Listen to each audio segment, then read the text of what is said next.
What if the absolute most dangerous person to take life advice from is someone who has only ever succeeded? Right. I mean, that sounds totally backward at first. It really does. But what if the most profound, like, life-altering wisdom you could ever receive about failure came from someone who is actually currently failing? That is the big question today. Exactly. Welcome to the deep dive. We are thrilled you are joining us today.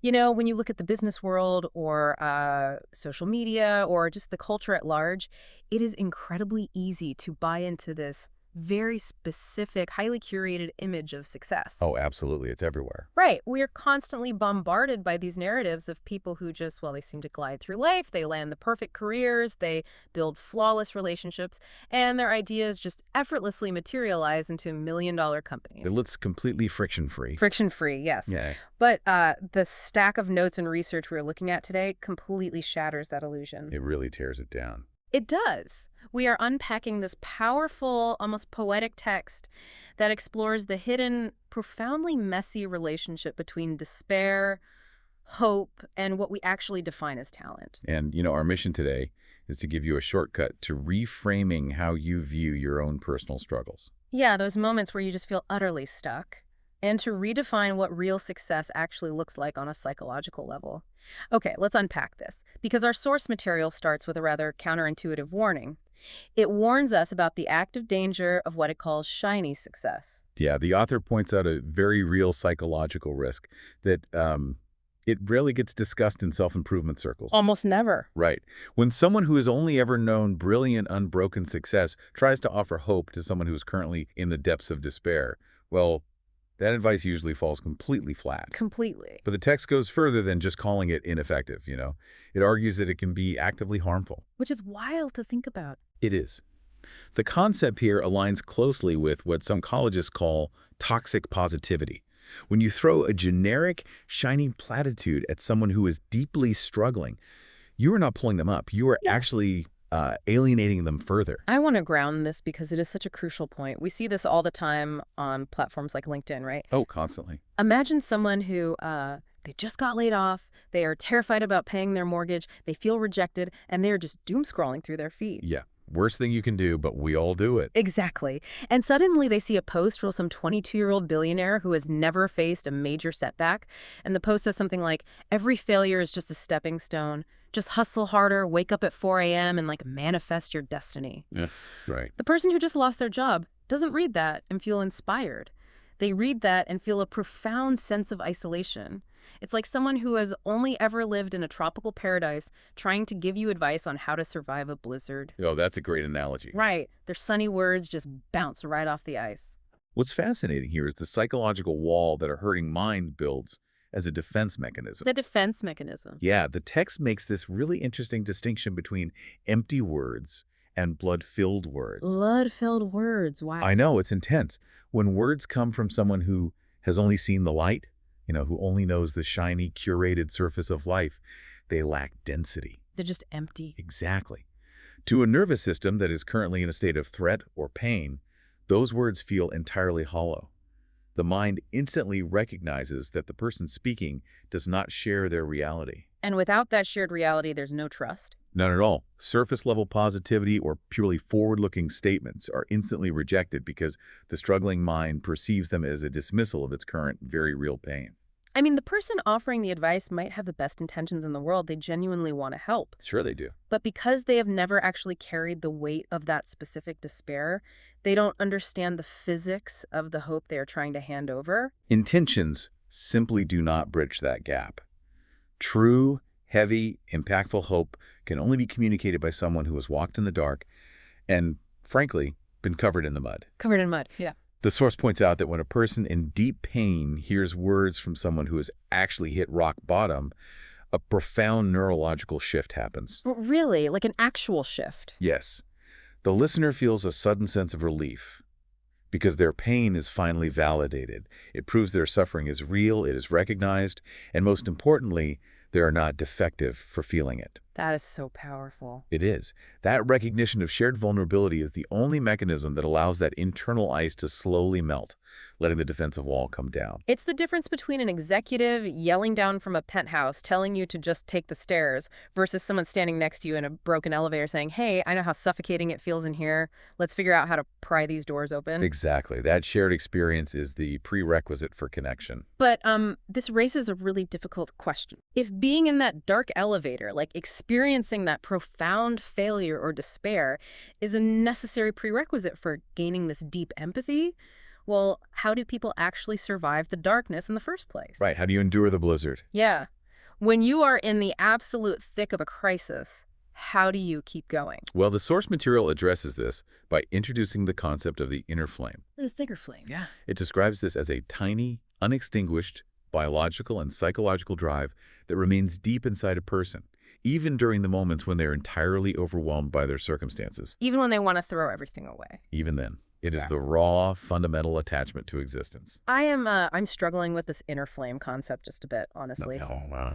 Well, the text places immense value on simply protecting that flame, basically saying that just surviving the day is a massive victory.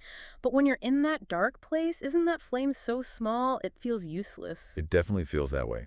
And, if we simply praise ourselves for waking up and breathing, doesn't that risk absolute complacency? Why does the text place so much value on simply not giving up? We are taught that we should be constantly optimizing, pivoting, fighting back. Where is the line between actively protecting your flame and just wallowing in the mud and calling it a victory? That is the exact tension the text wants to explore. It directly challenges our modern obsession with constant visible optimization. Oh, okay. The author argues that simply surviving a painful period is not a passive state of wallowing. It is an act of intense active endurance. Active endurance. Right. We tend to drastically underestimate the cognitive load of despair.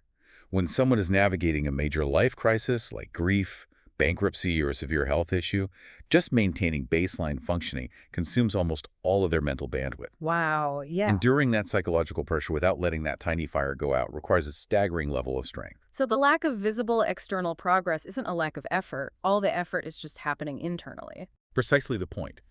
We tend to view strengths as loud, victorious, and highly visible. Like crossing a finish line. Exactly.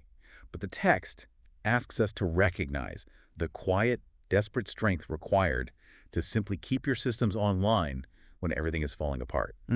That tiny flame represents the core desire to live better, even when the current reality is unbearable. So you really can't underestimate it. Never underestimate this tiny heat source. It acts as your lifeline in the present, but it also becomes the ultimate engine for overcoming obstacles in the future. The very first step to real growth, according to the source, is not to demand immediate triumphant success. Right. It's to recognize the sheer caloric burn of survival and just praise yourself for keeping that flame alive today. Okay, you acknowledge the unseen effort. I like that. But let me push back on another angle here. Go for it. We've established this incredibly isolated struggle, right? The individual protecting their inner flame against the storm. And society absolutely loves this narrative. Oh, we eat it up. We love the myth of the self-made individual. We look at the front lines of any industry and we see these flawless, successful people, and we assume they just muscled their way to the top using only their own internal drive. Right. If my inner flame is so crucial, why do I need anyone else? Doesn't asking for help mean your inner flame just wasn't strong enough to begin with? If we connect this to the bigger picture, the text pivots sharply, right here, to dismantle that exact myth. Oh, it does. Oh, yeah. It taps into a classic case of survivorship bias. Okay, explain that. We only see the people who made it to the podium, and we only see them during the medal ceremony. Right, with the shiny medals. Exactly. We do not see the years of clumsy, ungraceful, muddy failures that preceded that moment. And more importantly, we do not see the cast of supporting characters who kept them in the race. The hidden reality of the front lines. Exactly. The author explicitly argues that the shiny, perfect result is just a curated fraction of the truth. Behind every successful person is a muddy history. Nobody makes it out of the dark entirely alone. So who are these supporting characters? The text highlights two specific types of guides that are mathematically necessary for survival: mentors and visionaries. Mentors and visionaries. Let's break those down. Why those two specifically? If I am already surviving the crisis, protecting my flame, What function are they serving? Think about the cognitive tunneling that happens when you are in a state of despair. Cognitive tunneling. Yeah. When you are in the mud, your vision naturally narrows to the immediate threat. You can only see the next few inches in front of your face. You're just trying to survive the next 5 minutes. Right. So a mentor functions as a compass in that scenario. You have the energy to walk, but you have lost the capacity to determine true north. The mentor provides the directional heading. Okay, that makes sense. And the visionary. The visionary, on the other hand, offers a high vantage point. Because you are stuck on the ground, you literally cannot see the broader landscape. Because of the despair. Exactly. A visionary pulls you up mentally and shows you possibilities and pathways that your narrowed, stressed-out brain is physically incapable of seeing at that moment. So leaning on these people isn't outsourcing your survival or a sign of weakness. It is overcoming a biological blind spot. Yes, exactly. Your brain is too panicked to see the map, so you borrow someone else's eyes. Relying on others is framed here as a highly rational strategy for self-growth, not a vulnerability. Yeah. You cannot pull yourself out of a swamp by your own hair. True. These guides help extract hidden value and unseen talents that the individual simply cannot see in themselves yet. The people who eventually reach those highly visible stages of success are the ones who are pragmatic enough to borrow the wisdom and perspective of others. They recognize when their own cognitive bandwidth reached its limit. Precisely. That pragmatism makes a lot of sense, but even if you have that inner flame, and even if you are pragmatic enough to find great mentors, there is another massive psychological trap waiting for you. Oh, definitely. And the source material dives right into it. It's the trap of the timeline.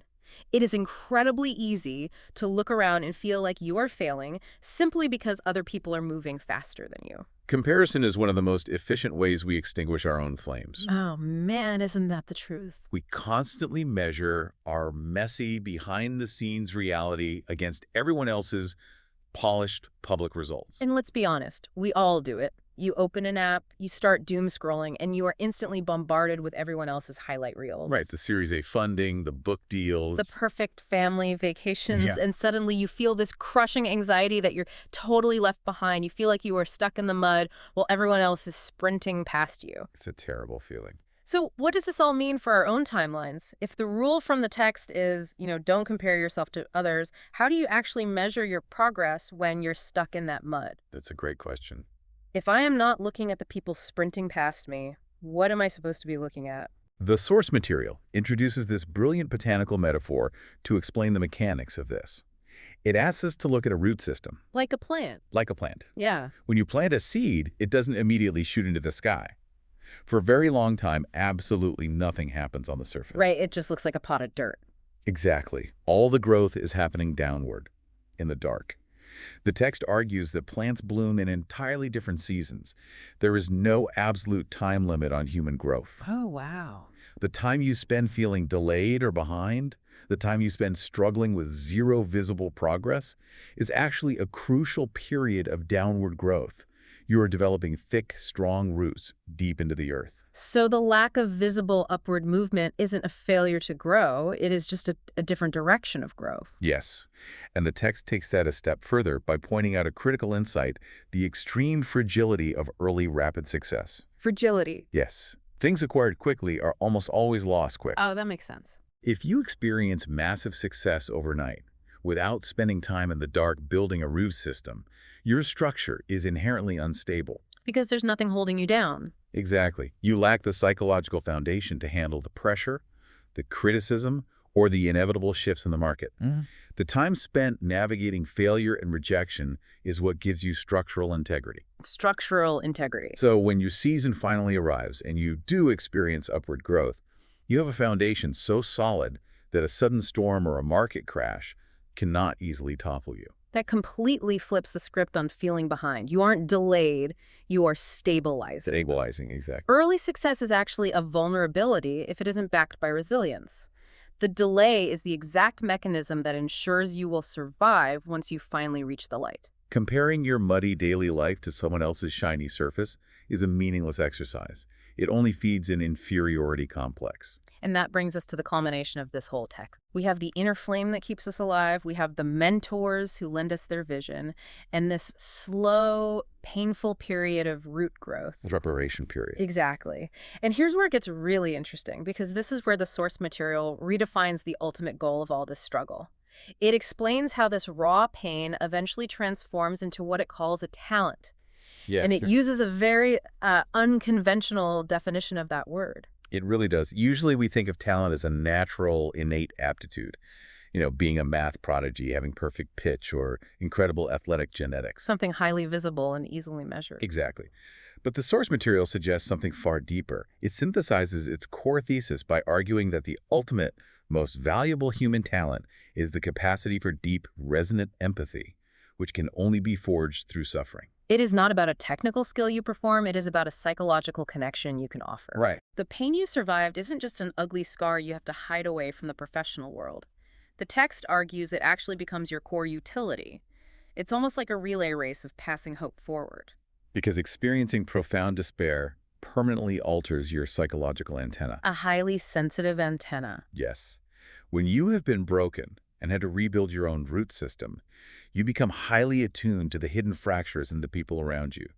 You spot the subtle signs of burnout, fear, or insecurity that others just completely miss. You see what's under the surface. And more importantly, people in pain intuitively sense that you know. They recognize that you have been in the mud. As the text points out, people do not open up to flawless, perfect individuals. No, perfection is intimidating. It is. It triggers our own insecurities. People only open up to imperfect people who deeply understand weakness. The tears shed at rock bottom literally become a rich water source to hydrate the dry hearts of others. This goes back to what we discussed at the very beginning about the defensive wall. Shared pain is the only thing that bypasses the nervous system start response. Exactly. When you share a failure or a moment of despair with someone, it signals to their brain that you are not a threat. You bypass the wall of shiny success completely. The author provides this unforgettable, beautiful imagery for this. Oh, I love this part. Imagine your tiny, surviving inner flame acting like a single matchstick in a pitch-black room. Just one little match. Just one. If you are standing in the blinding sunlight of a perfect, successful life, a single matchstick is entirely insignificant. You can't even see the light it casts. Right, it's washed out. But to a lost traveler wandering in absolute darkness, that tiny, flickering light of a single matchstick is the most important thing in the world. It brings immense relief. It provides orientation. By surviving and eventually having the courage to share your imperfect, muddy story, you are holding up that matchstick. Proving that simply surviving and keeping your flame alive is, in itself, a magnificent talent. You become the proof that survival is possible. The text calls this creating a chain of light. A chain of light. One person's survived despair lights the way for the next person, who then eventually lights the way for someone else. It entirely re-engineers how we should view our own life trajectory. The goal is no longer to arrive at the finish line completely unblemished, proving to everyone how perfect and optimized you are. Hi. The goal is to arrive with your stars, with your deep roots, and with your flame still burning. So you have the specific capacity to turn around and guide the people who are still stumbling in the dark behind you. Your survival becomes a tool for someone else. Let's bring all of this together because, man, the psychological shift this text demands is massive. It really is a complete paradigm shift. We started by dismantling the illusion of perfect success, right? Learning that the shiny, frictionless advice of people who have never failed often triggers toxic positivity and just bounces right off a hurting mind. Empty words versus blood-filled words. Exactly. Yeah. We learned that the secret to surviving a crisis isn't loud, aggressive victory, but the quiet, exhausting, calorie-burning act of protecting our tiny inner flame, our basic will to keep going. And we examine the survivorship bias inherent in the myth of the solo journey. We realize that cognitive tunneling during despair makes it impossible to see the big picture, which is why we absolutely must accept the help of mentors and visionaries. We tackled the anxiety of feeling left behind too, realizing that comparing our downward root growth to someone else's rapid upward growth is fundamentally flawed. We learned that early success can actually be a structural vulnerability, and that perceived delays are the crucial moments where we build the stability needed to survive future storms. Building those thick roots. Building the roots. And finally, we arrived at this profound realization that our survived pain is not a permanent defect. It is our greatest acquired talent. It is the antenna that allows us to bypass the defenses of others, connect with them authentically, and hold up a matchstick in their darkness. This raises an important question, though. A final thought to really leave you pondering. Let's hear it. The text shows us that our past pain eventually becomes the required tool to illuminate the past for someone else. But what is the very thing you are trying the hardest to hide about yourself right now? Your deepest professional insecurity, your most painful public failure, the muddy reality. You are terrified for anyone to discover. What if that is the exact talent the world will desperately need from you tomorrow? Wow. What if your biggest perceived flaw is the exact mechanism that will allow you to build genuine trust and impact someone else's life? It changes everything. That thought changes everything. It means none of the mud, none of the delay, and none of the heavy cognitive load of simply surviving is wasted. It is all preparation. Thank you so much for joining us on this deep dive. Wherever you are in your own journey, whether you are just sprouting up or you are deep in the mud building those heavy roots, we hope you keep your unique flame burning quietly and steadily. Keep it safe, keep it alive, because someone out there in the dark is going to need it.